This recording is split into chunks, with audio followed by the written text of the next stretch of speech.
In the previous video, I said that I would give you another example, but before I do, let me give you some practice first. So imagine you and your dad are sitting in a car. Your dad then puts his foot on the accelerator, giving the car an acceleration of 10 meters per second squared. Okay. There's a reason why the unit of acceleration is meters per second squared. There's a reason for that. If you don't understand why, watch one of the earlier videos. Now, okay, so our situation is that this car is going to accelerate at 10 meters per second squared. Now, later on, I will ask you to draw the acceleration time graph, and then I will ask you to draw the speed time graph, and then I will ask you to draw the distance time graph. Okay, but at this stage here, just draw. At this stage, just copy this table here, and then fill in the blanks here. So remember, when time equals 0, well, the speed will be 0 because the car is at rest. Okay, but then immediately when your dad puts his foot on the accelerator, giving the car an acceleration of 10 meters per second squared, then immediately the time starts. Well, they start at the same time. So let's just accept that the acceleration here when t equals 0 to be 4. Okay, just accept that at this precise moment the acceleration is 4. Now and then fill in all these gaps here. So basically copy the whole table, fill in the blanks, and then press unpause, and then I will guide you through. Okay, but first step, copy this table and fill in the squares. So press pause and have a go. Oh, remember acceleration of 10 meters per second squared. So press pause and have a go. Okay, so when time is 0, the speed will be 0. The acceleration will be 4. When time is 1, the speed will be 10. Because an acceleration of 10 means there's going to be an increase in speed each time, each second. Okay, so it's going to be an increase in whatever this bit here is. In this case, it's second. So well, an acceleration of 10 meters per second squared means there's an increase. There's going to be an increase in speed every second. So here it would be 10 after 1 second. The acceleration is going to be 4. It's always 4 because, well, your dad is keeping his foot on the pedal. So well, it's going to be 4 all the time. The acceleration is 4. Now the speed after 2 seconds, the speed will be 20. After 3 seconds, the speed will be 30. Well, can you see that each time there's an increase of 10? Well, because we have an acceleration of 10, there's going to be an increase in speed of 10 every second. So 10 here, 10 here, 10 here, and then, well, the speed after 5 seconds will be 50.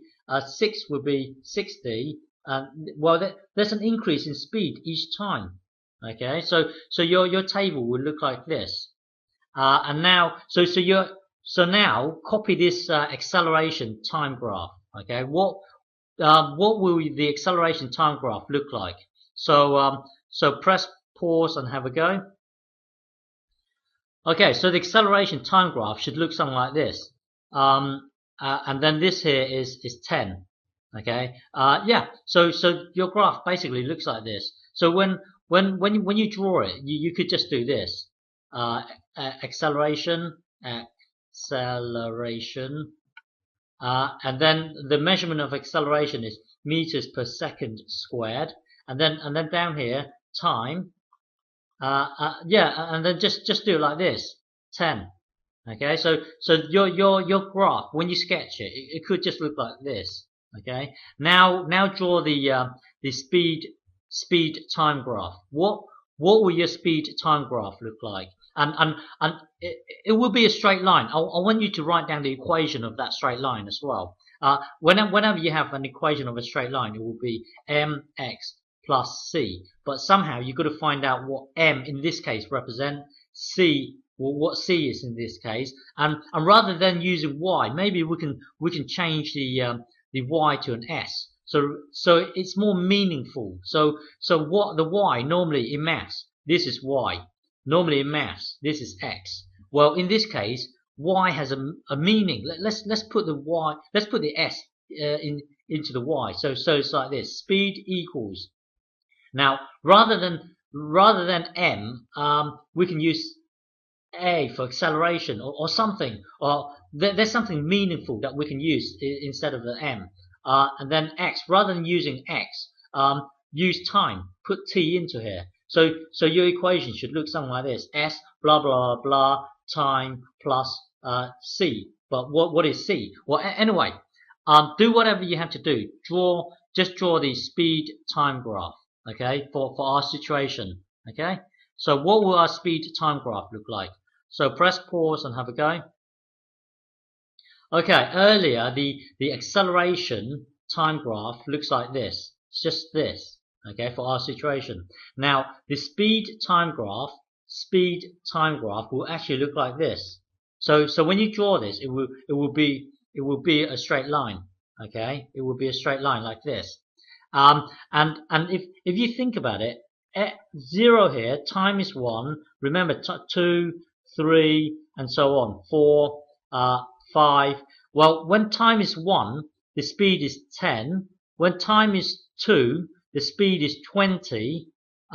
20. When time is 4, when time is 3, the speed is 30. When time is 4, the speed is 40, and so on. It climbs equally. The gradient. Well, if you write this line, it would be y equals mx plus c for a straight line. But m in this case is the gradient. Well, to work out the gradient, you would get the height, which is 10, divided by the cross, which is 1. So the gradient here is 10.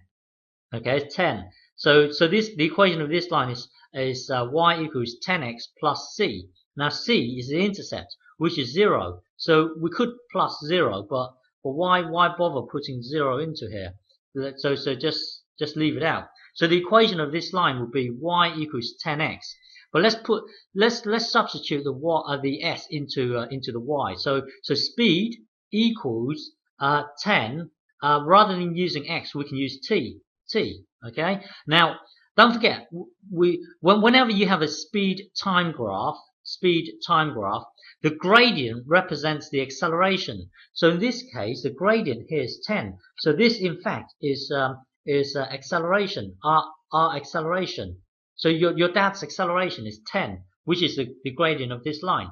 So your speed time graph will look like this. So when you come to sketch it, you could do it like this, and just write s equals 10. Remember, this is the acceleration, 10t. So speed here is s equals 10t. You could do that. Okay. Now the next step. I ultimately want to ask you, what will the distance time graph look like? But before you can do that, maybe you have to fill in this table here. So find out the distance traveled after let's say, well, the distance traveled at time equals 0 will be 0. But then after 1 second, remember the area underneath the graph will represent the distance traveled. So well, you want to know how far the car has traveled after 1 second. Then work out the area underneath this triangle. Well, work out the area of this triangle here.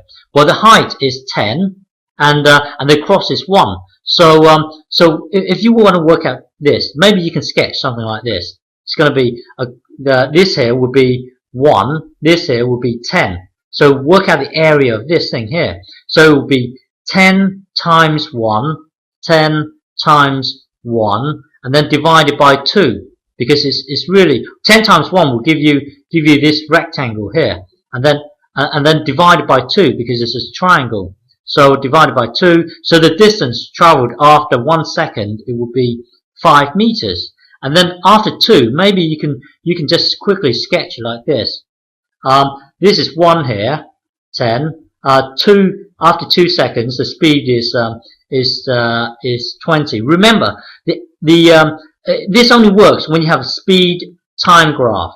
Okay, the area underneath the speed time graph represents the distance traveled.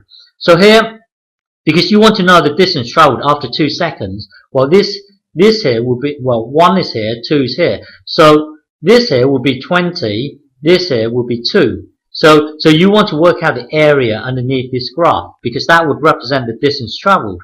So get 20 times the across here, which is 2, and then if you get this times this, that will give you a whole rectangle. Then cut it in half, so divided by 2. These two would kill off each other. Well, anyway, it would be 20 here. Okay. So now copy this table and fill in the rest. And then once you've got all these figures here, we can start sketching our distance time graph. Okay. So yeah. So copy this table here and then unpause it. Okay. So press pause and have a go. Okay, so at time equals 3, maybe we can do something like this. Our graph will look like this: 1, 2, 3. So this here will be 30. This here will be, what is it? 1, 2, 3. This here will be 3. So it will be this times this, and then 30 times 3, and then divided by 2. Okay, so this would be 9, 0, and then divided by 2, which will be 45. Okay, yeah. So hang on, let me get my calculator out. Okay, this one here. So now come 4 seconds. After 4 seconds, well, maybe you can draw a graph like this: 1 second, 3, 2, 3, 4. This will be, well, after 4 seconds, the speed of the car will be 40 meters per second. And this distance here will be 4 seconds. Okay, so it's basically this times this, and then divided by 2. Okay, so 40 times 4, and then divided by 2. That's the same. Well, I'm going to merge these two actually. So that's like me saying 40 times 2, because 4 divided by 2 is 2. Well, anyway, it would be 80. Okay, and then now after 5 seconds, maybe you can do something like this, or you can just jump to well, just do whatever you want. Find out after 5 seconds. So well, after 5 seconds, it would be 50 meters per second. So get this times this, which is 25 with 1 0, and then divided by 2, that will be 125. Okay, and then after 6 seconds, I'm running out of space. After 6 seconds, it will be, hang on, it would be 6, and then this would be 60. So it would be this times this, 360 divided by 2. 360 divided by 2, so that would be 260. That would be, sorry, divided by 180. So 180, and then with the 7, this will be 7. This would be 70. So it would be 490 here divided by 2. This would be 2. This would be 45. So 245. So your table should look something like this. Okay. Now using this table here, we can sketch our time. Sorry, our distance time graph. So now when time equals 0, this would be here. Okay. When well, I'm going to jump to 7 seconds. So at 7 seconds, let's say around here. Okay, let's say this is 7 here. When it's 7, it's 245. I'm going to round it off to 250. You can hang on, 250. So I'm going to say this is 50. This is 100. This will be 150. This will be 200. this would be 250. Okay, so now looking at this here, when time equals 1, this will be 5. 5 on our scale here. Wait there. 1, 2, 3, 4, 5, 6, 7. Okay, so on our scale here, 5 is really low down here. Now, after 2 seconds, the distance will be 20. So 20, I'm going to guess somewhere around here. After 3 seconds, the distance will be 45. So 3 seconds, 45. 45 is near 50, so it's just below the 50 mark. And then 80. After 4 seconds is 80. So 80 is slightly below 100. So I'm going to guess around here. And then when it's 5 seconds, it's 125. So 125 is halfway between 100 and 150. So I'm going to guess midpoint here. Okay. And then 6, it would be 180. 180. So 680. I'm going to guess around here. And then when it's 7, it's 245. So I'm going to guess to be somewhere around here. So really, your distance time graph will be a curve. Okay. So overall, when you have when a car is accelerating at 10 meters per second squared, okay, when you have an acceleration of 10, the acceleration time graph will look like this, okay, at 10. The distance, the speed time graph will look like this, and it has a gradient of 10. So it will be y equals, let's say, 10x, which we can translate it as 10t. Okay, so the speed is given by this, is a straight line of gradient of 10. Now the distance graph will actually be a curve like this. It will be the equation for this is in the form of, roughly speaking, something x squared. It would be something like that. But I'll explain more on this another time. But just remember that the acceleration time graph will look like this. The speed time graph will be a straight line, and the distance time graph will be a curve like this.